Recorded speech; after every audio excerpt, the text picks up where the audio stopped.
আমি নরমালি এইভাবে ইন্ট্রো করি না, কিন্তু আমি এখন ঝুলছি একটা গুহার 100 ফুট নিচে, যেটা মাটির নিচে 5 কিলোমিটার জুড়ে বিস্তৃত আছে। আর আমরা এটা পছন্দ করি বা না করি, যখনই আমি আর আমার বন্ধুরা মাটি টাচ করলাম, আমরা অফিসিয়ালি এখানে আগামী 7টা দিন কাটাতে চলেছি। বাবারে, এটা আমার জীবনে করা সবথেকে ভয়ঙ্কর জিনিস। প্রথমত, আমাদের এখন এখান থেকে অনেকটা দূরে যেতে হবে। কেন? যদি ঝড় বৃষ্টি হয় তাহলে এই পুরো জায়গাটা জলে ভরে যেতে পারে, আর সমুদ্রের মতো ঢেউ এসে সবাইকে ভাসিয়ে নিয়ে যেতে পারে। সেই জন্য আমাদের আরো ভিতরে যেতে হবে একটা বেস ক্যাম্প বানানোর জন্য। ভাই এটা পুরো পাগলাম। এটা একটা অন্য জগৎ মনে হচ্ছে। এই কেভ এন্ট্রান্সটা হয়তো দেখতে সুন্দর, কিন্তু দেখে যা মনে হচ্ছে আসলে তা নয়। আর আমরা হয়তো জানি না যে আগামী 7টা দিন আমাদের জীবনের সব থেকে কঠিন সময় হতে চলেছে। সব থেকে বাজে ডিসিশন। ঠিক আছে, আর কিছুক্ষণের মধ্যেই অন্ধকার হতে চলেছে। ক্যাম্প না করলে আমরা বিপদে পড়বো। আমরা কোথায় যাচ্ছি সেটা কি বলবে? আমাদের ক্যাম্প সেটআপের জন্য একটা ফ্ল্যাট গ্রাউন্ড খুঁজতেই হবে। কেভের ভেতরে ঢোকার পরে আমরা এমন একটা জায়গা খুঁজে পেলাম যেটা অনেকটা উঁচুতে থাকায় আমরা জল থেকে সুরক্ষিত থাকতে পারবো। তার মানে এটা ক্যাম্পের জন্য পারফেক্ট। পারফেক্টটা একটু বেশি হয়ে গেল। মোটামুটি বলা যেতে পারে। ঠিক আছে, ক্যাম্পের জন্য মোটামুটি। প্রথম দিনের বাকিটা আমরা কাটিয়ে দিলাম আমাদের জিনিসপত্র আনতে। প্রত্যেকটা ব্যাগের ওজন প্রায় 80 পাউন্ড। আর যেমনটা তোমরা ফুটেজে দেখছো, আমরা এটা করতে 4 ঘন্টা লাগিয়ে দিলাম। এখান থেকে যাওয়া খুব কঠিন। তারপরে আমরা সবাই বেস ক্যাম্পে ফিরে গেলাম। ঠিক আছে, আমরা এখানে লাইট লাগিয়ে দিলাম। আমাদের সব জিনিসপত্র হোম বেসে চলে এসেছে। একটু ক্যামেরাটা ওদিকে দেখাবে? ওদিকটা কিন্তু ভয়ানক অন্ধকার, আর সবসময় এরকমই থাকবে। তাই আমরা ক্যাম্পিং গ্রাউন্ডের জন্য খুব বেশি কিছু করতে পারলাম না। কটা ফুটো করে দড়ি টাঙিয়ে দিলাম। এটা ধরো আর ওঠো দেখি। মনে হচ্ছে আমাদের হ্যামকগুলো ভালোই সাপোর্ট পাবে। আর তারপরে আমাদের সার্ভাইভাল গাইড জোয়ের সাহায্যে আমরা হ্যামক টাঙালাম। এই সরু দড়িটা আমার হ্যামকটাকে ধরে রাখবে। হ্যাঁ। ডিনার খেয়ে আমরা প্রথম রাত্রি ঠান্ডার জন্য তৈরি হলাম। আমি মিথ্যে কথা বলবো না, আমি যতটা ভেবেছিলাম তার থেকে এই হ্যামকটা অনেক বেশি কমফোর্টেবল। এই Oh God, আমি তো আমার চমকেই হাতটা তো গেছিলাম। বড় কেন ভাই? এই কেভটা 2.5 কিলোমিটার ডিপ, আর আমরা এখন এন্ট্রান্সের কাছেই ক্যাম্পিং করছি। কাল আমরা অনেক কিছু এক্সপ্লোর করব। তোমরা কেমন ঘুমালে? ভয়ঙ্কর। ঘুমই হয়নি। এটা সত্যি একটা অস্বস্তিকর পরিবেশ। কেভের উপর থেকে অনবরত আমাদের উপরে জল পড়েই যাচ্ছিল, তাই উপরে একটা প্লাস্টিক চাপালাম, কিন্তু তাও আমাদের হ্যামকের উপরে জল পড়েই যাচ্ছিল। একটা আইডিয়া আছে, চলো শেল্টারগুলোকে ভালোভাবে তৈরি করি। আমার মনে হয় এই প্লাস্টিকগুলোকে জুড়ে দিলে আর জল পড়বে না। বাহ, তুমি তো জিনিয়াস। আমি শুধু একজন ইউটিউবারই নয়, ঠিক আছে? আমার হ্যামকটা এটার উপরে ঝুলছিল। মানে দেখো, আমি আরেকটু হলে হ্যামক থেকে নেমে পড়ে যেতাম। আর আমরা সেই সময় এটা বুঝতেই পারিনি যে এই গর্তটা প্রায় 40 ফুট গভীর। তাই যখন আমি আর শন প্লাস্টিকগুলোকে জুড়ছিলাম, তখন ম্যাক আর কার্ল এই গর্তটা কতটা ভয়ঙ্কর সেটা দেখতে গেল। আমার হ্যামকটা দেখতে পাচ্ছো? ওখানে আমি ঘুমোচ্ছিলাম। এদিকটা দেখো। আর যেহেতু এই কেভে সব একই রকম দেখতে, তাই আমাদেরকে ফলো করা অনেকটাই কঠিন ছিল। এই ম্যাপে তোমরা আমাদের হোম বেস দেখতে পারবে, আর দেখতে পারবে ওরা ওখান থেকে কত দূরে হ্যাঁ, যাচ্ছে। এটা তো খুবই ভয়ঙ্কর। ভাই এটা পাগলামো। আর যখন ছেলেরা র্যান্ডমলি এক্সপ্লোর করছিল, তখন আমি আর শন ক্যাম্পে কাজ করছিলাম। এই স্লিপিং ব্যাগটা এখানে কেন পড়ে? কারণ এটার থেকে পিয়ের গন্ধ বেরোচ্ছে। ইয়া, এটার থেকে শেখা উচিত স্লিপিং ব্যাগ ভাড়া নিতে নেই। আমরা স্লিপিং ব্যাগ কেন ভাড়া আমি- নিয়েছি? কেন আমি আমরা জানি না। স্লিপিং ব্যাগগুলো কিনে আনতে পারলাম না? আর তারপরে আমরা এই দুটো প্লাস্টিককে জিপ টাই দিয়ে জুড়ে দিলাম। কিছু মনে করো না, এই দড়িটার উপরে আমার জীবন বাজি আছে। আর তখন ওইদিকে ম্যাক আর কার্ল তখন ওই গর্তের মধ্যে। ও মাই গড, ম্যাক! আর শেষ পর্যন্ত ওরা একদম নিচে পৌঁছে গেল। এই! আমি তো ভাবলাম সবাই ক্যাম্প নিয়ে কাজ করবে। আমরা শুধু দেখাচ্ছিলাম জায়গাটা কতটা ভয়ঙ্কর।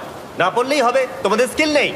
আচ্ছা ঠিক আছে। আর যদিও ওদের এবার ফিরে আসা উচিত ছিল, কিন্তু কাল আর ম্যাক এটা কতটা গভীর সেটা দেখানোর চেষ্টা করলো। ভাই এটা দেখতে দারুণ লাগছে। তুমি কি নদীটাকে পার করতে পারবে? কিন্তু ওরা এটা জানে না যে এই রিভারটা এই কেভের গোটাটাই জুড়ে আছে। তার মানে এর মধ্যেও আমাদের কিছুটা সময় কাটাতে হতেই পারে। ওই তো ওরা এসে গেছে। এসো। তোমরা রান্না করে রেখেছো তো? হ্যাঁ, রান্না করেছি। ঠিক বলেছ। একটা নতুন বাড়ি, ঠিক বলেছি তো? একদম। এখন আমাদের একটা ছাদ আছে। আর এটা তো দারুণ। জিমি রান্না বেশ ভালোই আর করেছে। আমরা আমাদের ফায়ার পিটটাকে এই সুন্দর জায়গাটাতে নিয়ে এসেছি। জায়গাটা কেমন? বেশ গরম। আরামদায়ক। এই পাথরগুলো গরমটাকে ধরে রাখবে এবং ওপর থেকে যে পি পড়ছে সেগুলোকে আটকে দেবে। ওটা পি নয়। তাহলে ওটাকে কি বলবো? যদি জানি না, হয়তো বৃষ্টির জল হবে। না, এটা বৃষ্টি নয়, না, পাথর মানে ইয়ে তুমি- করছে। এই একটু উপরে দেখাও। তুমি মেঘ দেখতে পাচ্ছো? পাথর দেখা যাচ্ছে। এটা বৃষ্টি নয়, রক পি। Rock P. ঠিক আছে, রক পি। ঠিক আছে, এটা রক পি। আর একটা শুকনো রাত ঘুমিয়ে কাটাবার পরে আমরা ঠিক করলাম জো আমাদের সার্ভাইভাল এক্সপার্ট, তাকে নিয়ে আমরা কেভের শেষ প্রান্ত অব্দি যাব। Cave, cave!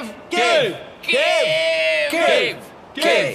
কেভ! দেখা যাক আমরা কেভের কতটা গভীরে যেতে পারি। তোমরা কিন্তু মনে রাখবে আমরা সবেমাত্র কেভের এন্ট্রান্সের দিকেই আছি, আর আমাদের ইচ্ছা এই কেভের শেষ প্রান্ত অব্দি যাওয়া, অবশ্যই না মরে গিয়ে। ও মাই গড, এটা তো খুবই স্টিফ। আরে এটা তো সবে শুরু। আমরা কেভের আরো গভীরে এসেছি। তোমরা সবাই সাবধানে আসবে। এটা খুবই ছোট জায়গা, আমার মনে হয় না এখান থেকে আমি যেতে পারবো। কেভ এক্সপ্লোরের ইন্টারেস্টিং জিনিসটা হলো যা হোক করে আমাদের এই ছোট্ট ফাঁকগুলোর মধ্যে দিয়ে এগিয়ে যেতে হবে। ও মাই গড, খুব ছোট জায়গা। আর তারপরেই খুব বড় একটা জায়গা আসবে, সেটা এতটাই বড় যে কিছু না দেখতে পাওয়ার জন্য এটা করতে হলো। ও মাই গড। এবার আমি সব দেখতে পাচ্ছি, এটা দুর্দান্ত।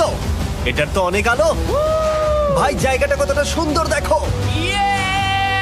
বাপরে কি আলো, আমি তো তাকাতেই পারছি না। আমি তো অন্ধ হয়ে যাব মনে হচ্ছে। এ বাবা, এটা কি হলো? আমরা বোধহয় ঠিক মতো এটাকে ব্যবহার করতে জানতামই না। চলো এগিয়ে যাই। আর তাই আমরা এগোতে থাকলাম। এই যে এই জায়গাগুলো, এগুলো খুব ভালো ধরার এখানে? জায়গা। এগুলো ধরে এখান থেকে পা ঘুরিয়ে চলে আসতে পারবে। এইভাবে কি? হ্যাঁ, একদম পারফেক্ট। জো সব থেকে ভালো কেভ গাইড। এভাবে কেউ গাইড করতে পারবে না। ঠিক আছে, এইবার ব্যাপারটা ইন্টারেস্টিং হবে। কি? এটা কি? এখান থেকে আমাদের ওয়েট শুট পরে সাঁতার কেটে যেতে হবে। গতকাল ম্যাক আর কার্ল এটা নিয়ে মজা করছিল, কিন্তু এই কেভে আমাদের পরের অ্যাডভেঞ্চারটা ছিল একটা প্রায় জমে যাওয়া নদীর মধ্যে। ও মাই গড, এটা তো পাগলামি! তার মানে আমাদের ওয়েট শুট পড়তেই হবে যাতে আমাদের হাইপোথার্মিয়া না হয়। আমরা এটা কেন করছি? এই এক্সপেরিয়েন্সটা তো জীবনে একবারই হবে। এটা করলে হয়তো আর নাও বেঁচে থাকতে পারি। আমাদের এই কেভের শেষে পৌঁছতে হলে আমাদের এই নদীর মধ্য দিয়ে, এই ছোট্ট ফাঁকগুলোর মধ্য দিয়ে সাবধানে ধীরে ধীরে এগিয়ে যেতে হবে। আস্তে আস্তে নামো, স্রোতের কারণে পা পেছনে টানতে পারে। ঠিক আছে, আমি তাহলে নামছি। তুমি ওই দেয়ালগুলো ধরে ধরে এগোতে থাকো আস্তে এটা তো আস্তে। খুব ঠান্ডা। তুমি পারবে জিমি। জানি না এখানে ঢুকতে পারবো কি না। জিমি, এবার তুমি জল থেকে উঠে দাঁড়িয়ে পড়ো। এটা সত্যি একটা পাগলামি। এখানে কি ঠান্ডা! যখন তোমরা খুব ঠান্ডা জলের মধ্যে থাকবে তখন একটা পাথরকে ধরে এগিয়ে চলা খুব কঠিন হবে। ও মাই গড, এটা সত্যি পাগলামি। ম্যাক, গড, চলে আসো। আমার ভয় লাগছে। চলো চলো, পারবে। ভাই। এগোতে থাকো, পেছন দিকে তাকিও না। একবার দেখো আমরা কি করছি। কিন্তু এই বাধাগুলো এতটা কঠিন ছিল না সামনে যা আসতে চলেছিল তার তুলনায়। আমরা পেরেছি। কেভ কেভ কেভ এই, কেভ। একটা কথা শোনো, আমরা 10% আসিনি। তার মানে এখনো আমরা শুধুমাত্র সারফেসেই রয়েছি, আর শেষ প্রান্তে পৌঁছতে হলে আমাদেরকে আরো 2 কিলোমিটার যেতে হবে। যেরকম তোমরা দেখতে পাচ্ছ এখানে 24/7 বৃষ্টি হয়, তাই আমি একটা আড্ডা মারার জায়গা তৈরি করেছি যেখানে আমরা কেউ ভিজবো না। আমি ভাবছি আমি যদি এটা না বানাতাম তাহলে কি হতো। আমি নিশ্চিত যে ওদের একটা ভেজা পাথরের উপর শুতে হতো। আমাদের ক্রমাগত এগিয়ে যেতে হবে এবং শরীরটাকে ভিজে রাখতে হবে। ঠিক আছে। নইলে আমাদের শরীরের তাপমাত্রা কমে এটা যাবে। এতটা কঠিন কেন? সব থেকে বাজে ব্যাপার হলো আমরা যতটাই দিকে এগোবো ততটাই আমাদের পিছন দিকে ক্যাম্পে ফিরতে হবে। আমাদের পরের বাধাটা হয়তো জলের মধ্যে নয়, কিন্তু তার মানে এটা নয় যে সেটা সহজ হবে। আরে এটা কি মাকড়সার জাল? কিন্তু আমি মাকড়সা দেখতে পাচ্ছি না। তার কেন? মানে ওটা আমাদের উপরে আছে। আরে তোমার গায়ে, তোমার গায়ে। আমার বন্ধুরা কত বাজে। এই কেভটা মিস্টার বিস ভিডিওর মতো, যত এগোবে ততই কঠিন হবে। সত্যি কথা বলতে যদি আমাদের সাথে জো না থাকতো আমরা মরেই যেতাম। আর 3 ঘন্টা পরে জো আমাদের জন্য একটা বাজে খবর নিয়ে এলো। জল অনেকটা বেড়ে গেছে আর আমরা অনেকটা সময় লাগিয়ে ফেলেছি, তাই আজকে আমাদের আবার ক্যাম্পে ফিরে যেতে হবে। আমি মানবো না। তুমি সেফটি এক্সপার্টের কথা অমান্য করতে পারো না। আমি এটা মানবো না। সত্যি কথা বলতে আমাদেরকে ফিরতেই হতো, কারণ এর আগে আমরা শুট করতে অনেকটাই সময় নষ্ট করে দিয়েছি। তারপর ফ্লেয়ার নিয়ে খেলেছি, তাই আমরা ফিরে যাচ্ছি আর এই মিশনটা আমরা পরের দিন আবার শুরু করব। শন, আমরা এসে গেছি। আরে তুমি এখানে কি করছিলে? এখন তোমরা কেউ ভিজবে না। আমি তো জানতামই না এই লাইটগুলো আমরা এনেছি। এগুলো দারুণ লাগছে তাই না? দুঃখের বিষয় আজকে আমরা মাত্র 20% এগোতে পেরেছি, কিন্তু বিশ্বাস করো আমরা শেষ পর্যন্ত অবশ্যই যাব আগামী কয়েকদিনের মধ্যেই। আমার মনে হয় কোনোদিনই হবে না। আমি তো বললাম। আমরা ডে 4টা রেস্ট নেব আর ডে 5-এ চেষ্টা করব এই কেভের শেষ অবধি যাবার। দেখা যাক কি হয়। ডে 3-তে মজা হলো, কালকে আবার দেখা হচ্ছে। আর কেভের ভিতরে 3টে খুব বাজে রাত কাটাবার পরে পরের দিন সকালে আমাদের মাথায় শুধু একটাই কথা আসছিল, আমার একটা হট শাওয়ার চাই, তবে আমি এখন একটু শান্তি পাবো। ও এখন শাওয়ার পেলে কিন্তু দারুণ হয়। আমি চান করিনি প্রায় 3-4 দিন হয়ে গেল। তোমরা নিশ্চয়ই জানো কেভের মধ্যে শাওয়ার করা সম্ভব নয়। আমাদের অনেকটা পথ হেঁটে সাবধানে আগের রিভার বেডের কাছে পৌঁছতে হলো। ও মাই গড! আমি আমার ব্রেনকে ফিল করতে পারছি। আমি এভাবে ব্রেনকে ফিল আমার করিনি। কপালটা জমে গেল পুরো। চলো ড্রোন দিয়ে মাথার চুলগুলো শুকিয়ে নি। এদিকে এসো ড্রোন। ও দাঁড়াও দাঁড়াও দাঁড়াও, এটা কিন্তু কাজ করছে। হ্যাঁ দারুণ কাজ করছে। ড্রোন থাকতে হেয়ার ড্রায়ারের কি দরকার? আর চুল শুকানোর পর আমরা জোয়ের সাথে জার্নির প্ল্যান করতে বসলাম। এটা কি জো? এটাই কেভের ম্যাপ। আগেরবার আমাদের থামতে হয়েছিল কারণ জল খুব জোরে বইছিল। এখন বৃষ্টি কম হচ্ছে, তাই কালকে আমরা নিশ্চয়ই এই কেভের শেষে পৌঁছে যাব। এটা ভয়ঙ্কর হতে চলেছে। প্রথমে আমাদের কালকে যেখান দিয়ে গেলাম সেখান দিয়ে আগে যেতে হবে। জলের মধ্যে ঝাঁপ দিতে হবে এবং পাথর দেখে হাঁটতে হবে। এগুলো সবকটা আমরা যদি পার করতে পারি তাহলে আমরা গ্লো ওয়ার্ম চেম্বারে পৌঁছে যাব। কেমন দেখতে তুমি সেটা বলো না, আমি তোমাদেরকে সারপ্রাইজ দিতে চাই। তোমার মনে হয় আমরা পারবো? ওইসব বাদ দাও, আমরা ঠিক কালকে পৌঁছে যাবো। কালকের প্ল্যান আমরা চক আউট করে নিয়েছি। আমরা রেস্ট করছি আর ফেস্টিভ্যাল স্মোর্টস খাচ্ছি আমাদের এনার্জি রিগেন করতে। সবাইকে চিয়ার্স। Yippee! জো এই প্রথমবার ফেস্টিভ্যাল ও, স্মোর্টস দারুণ। খাচ্ছে। জো সত্যি কথা বলবে। এটা দারুণ, তাহলে ভালো লাগলো? দারুণ লেগেছে। আমরা এই চকলেটটা আগে কেন বের করে নিই? এটা এমনি চকলেটের থেকে 10 গুণ ভালো খেতে। সত্যি কথা বলতে তোমরা যদি ফেস্টিভ্যালের সাথে স্মোর্টস ট্রাই না করে থাকো তাহলে তোমরা মিস করছো। কালকে আমরা পুরো কেভটা এক্সপ্লোর করব, দেখা হচ্ছে। তাই আমরা ভালো করে ঘুমানোর চেষ্টা করলাম আর কালকের প্রিপারেশন নিলাম কেভের শেষে যাওয়ার জন্য।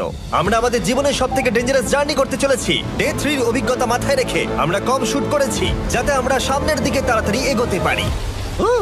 জলটা খুব ঠান্ডা হ্যাঁ, আগের দিনের মতোই খুব ভালো। এই তো আর যাতে আমরা সবাই বেঁচে ফিরতে পারি তাই জো ছাড়াও আরেকজন সার্ভাইভাল এক্সপার্টকে আমরা নিয়ে এসেছিলাম। এখানেই আমরা ডে 3 তে আটকে গেছিলাম। এখন আমরা কি করব? এবারে আমরা অনেক তাড়াতাড়ি এসেছি। আমাদের পিছনে ঘন অন্ধকার। কোথায় যাব? এই রাস্তাটা অনেক সরু এবং হ্যাঁ। স্রোত প্রচুর বেশি, তাই আমরা দেয়ালগুলো ধরে ধরে আস্তে আস্তে এগোবো। এই যে এইভাবে। ও হ্যাঁ, God! এই রকটায় জাম্প করো। কয়েকটা ভালো পাথর আছে যেগুলোকে তুমি ধরে এগোতে পারবে। আরে এখানটা তো অনেক অন্ধকার। আমি আর পা পাচ্ছি না, আমি এখন মাটিতে আর পাই পাচ্ছি না। যেহেতু আমরা মাটিতে পা পাচ্ছিলাম না তার মানে যদি আমরা পাথর ছেড়ে দিই তাহলে এই জলের স্রোত আমাদেরকে ভাসিয়ে নিয়ে যেতে পারে। জো আমরা কি করব? আমি এটা ধরে এসেছি, তুমি এটা ঠিক ধরো। আছে, আমি তো দেখতেও পাচ্ছি না কোথায় যাচ্ছি। জো স্রোত আমাকে ভাসিয়ে নিয়ে চলে যাচ্ছে। আমি তুমি করবো কি করে? পারবে, পারবে। শুধু মুখটা এখান থেকে ঢুকিয়ে দাও, আমি হেল্প করছি। এখানে আমি ঢুকবো? হ্যাঁ, এই গর্তের মধ্যে। এই তো খুব ভালো। এটা আমার জীবনের সবথেকে বিপজ্জনক অ্যাডভেঞ্চার। আমরা এখন কেভের অনেক গভীরে চলে এসেছি আর এবার আমাদের সামনে প্রথম বড় বাধা। এখানে জলের একটা ঘূর্ণাবর্ত আছে, যদি তুমি এর মধ্যে পড়ে যাও তাহলে তোমাকে একদম নিচে নিয়ে চলে যাবে। মানে আমরা পড়ে গেলে মরে যেতে পারি। হ্যাঁ, মানে আমরা মৃত্যুর সাথে খেলা করছি। এটা এতটা বিপজ্জনক হতে পারে আমি সত্যিই ভাবিনি। খুব ভালো। এই তো। তাহলে কি আমার পা এখানে হ্যাঁ, রাখবো? রাখো রাখো। ঠিক আছে, এই তো আমি পেরেছি। এটা আমার ভাবনার থেকেও বেশি কঠিন ছিল। এই নদীটা কতটা শক্তিশালী এই গোটা কেভটাকে তৈরি করেছে। কিন্তু মজার ব্যাপার হলো আমরা পাথরের মতো শক্তিশালী নই। আমি শুধুমাত্র মানুষের মতোই শক্তিশালী। সৌভাগ্যবশত কাল এই অ্যাডভেঞ্চারে লিড করেনি, তার বদলে আমরা একজন অ্যাভেঞ্জার জোকে পেয়েছি। ও কতটা এক্সপার্ট তার প্রমাণ হিসেবে বলতে পারি। সে লিটারালি কতটা ওপর থেকে আমাদেরকে নদীতে ঝাঁপ দিয়ে দেখালো। ও মাই গড, এটা পাগলামি। কে বললো এটা পাগলামি? এটা তো আমার কাছে খুবই সহজ। আমি এটা করব। তুমি কোনোভাবেই এটা করতে পারবে না। আরে কি বলছোটা কি তুমি? আমি এক্ষুনি করতে চাই। চলো যাচ্ছি Joe. God speed back. Jimmy আমার সাথে যা যা করেছে তার কাছে এটা তো কিছুই নয়। 3, 2, 1।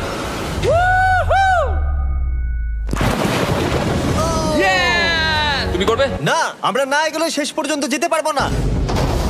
ও মাই গড, আমাদের নিচের দিকে যেতে হবে। আমরা সবসময় স্রোতের উল্টো দিকে কেন যাই? এখন শুধু আমি ভেসে ভেসেই যেতে পারবো, আর কিছু না। এই জলের তলায় অনেক ধারালো পাথর আছে, তোমরা সেগুলোকে দেখতে পাবে না, তাই সাবধানে পা ফেলবে। ও মাই গড, আবার এটা গভীর আরে হচ্ছে।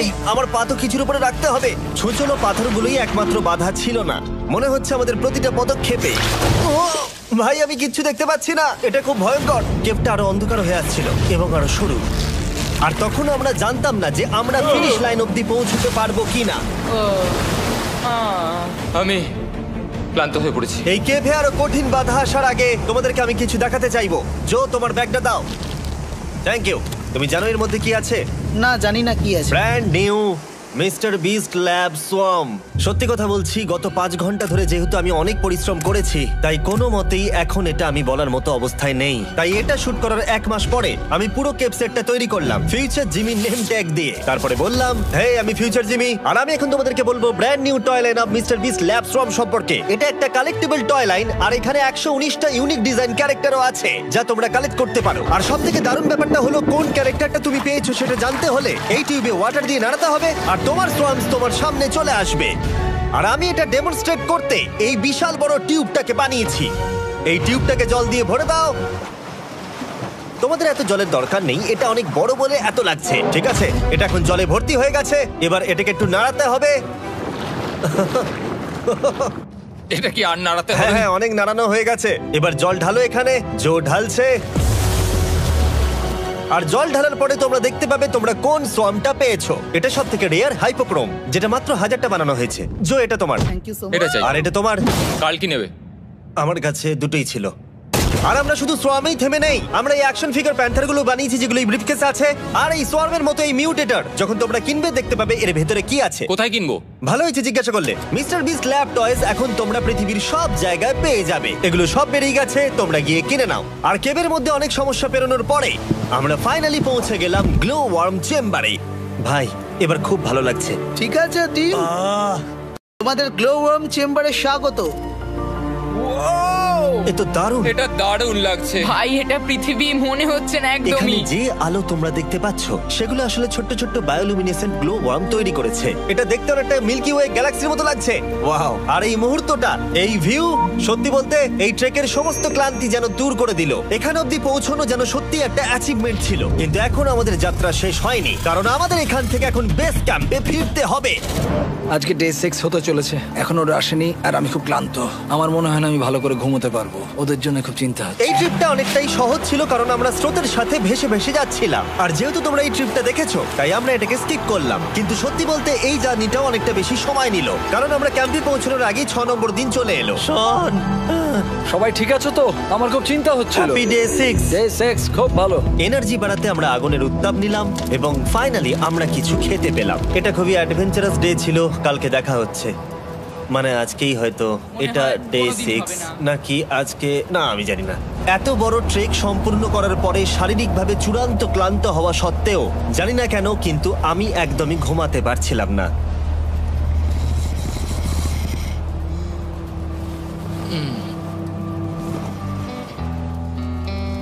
আমি 7 দিন সলিটারি কনফাইনমেন্টে কাটিয়েছি, কবরে কাটিয়েছি, 7 দিন রাফটে থেকেছি। কিন্তু সত্যি কথা বলতে এটা সবার থেকে বেশি কঠিন ছিল, কারণ সব সময় ভিজে, ঠান্ডা, প্রত্যেক মুহূর্তে এই পাথরগুলো শরীরে ব্যথা দিচ্ছে। বেশিরভাগ সময়টাই এই কেভটা দুঃস্বপ্নের মতো ছিল। কিন্তু তোমার আর আমার মধ্যে জিমি! ইয়ো! গার্ড, আমাকে দেখতে পাচ্ছো? এটা পৃথিবীর সবথেকে উজ্জ্বল টর্চ। মজার মুহূর্ত অনেক ছিল। মাটির নিচে 300 ফুট গভীরে অভিযান চালানো থেকে আমাদের সবাই মিলে হ্যামক নিয়ে হাসাহাসি করা সবকিছুই অভিযানের অংশ ছিল। যেহেতু আমাদের সঙ্গ দারুণ, চলো তিমির মতো আওয়াজ করো। তাই এই ভিজে, ঠান্ডা, পাথুরে অদ্ভুত কেভের ট্রিপটা বদলে গেল আমাদের জীবনের সব থেকে সুন্দর মুহূর্তে।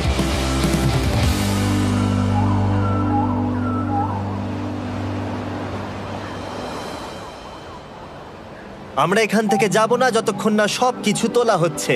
আর আমি সবকিছু বলেছি মানে সবকিছুই। চলো এবার বেরোনো যাক। আর যখন আমরা মাউথ কেভে আবার ফিরে এলাম, ভাই ওপরটা দেখতে দারুণ লাগছে। তখন জয়ের জন্য একটা সারপ্রাইজ ছিল। বেরোনোর আগে জো, আমরা তোমার কাছে কৃতজ্ঞ।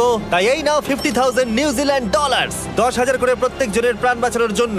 ও my God, thank you so much Jimmy. Thank you Joe. Love you জোল! এবার আমাদের সব কাজ হয়ে গেছে, চলো বেরোনো যাক। 7টা দিন পরে আমরা ফাইনালি এখান থেকে বেরোচ্ছি।